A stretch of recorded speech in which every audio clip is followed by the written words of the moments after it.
Ребят, хлопаем, хлопаем.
На исходе лета шел старик дорогой полевой, вырыл вишню молодую где-то и довольный нес ее домой. Он глядел веселыми глазами на поля, на дальнюю межу. И...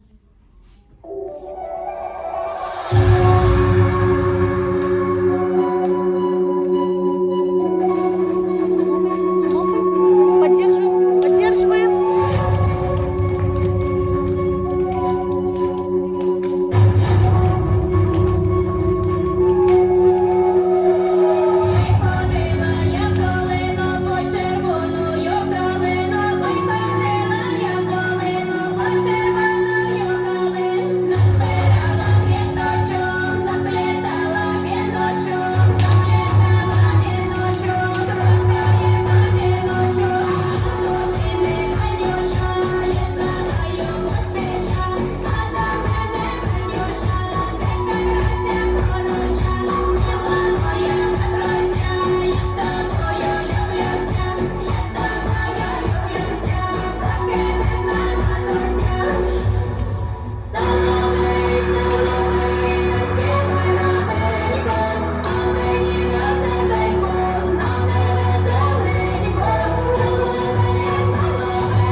Жыламаған бармын ғой, тірімін ғой, қасындамын өлмеймін мен өзіңдей, асылдамын таусылып өз-өзінен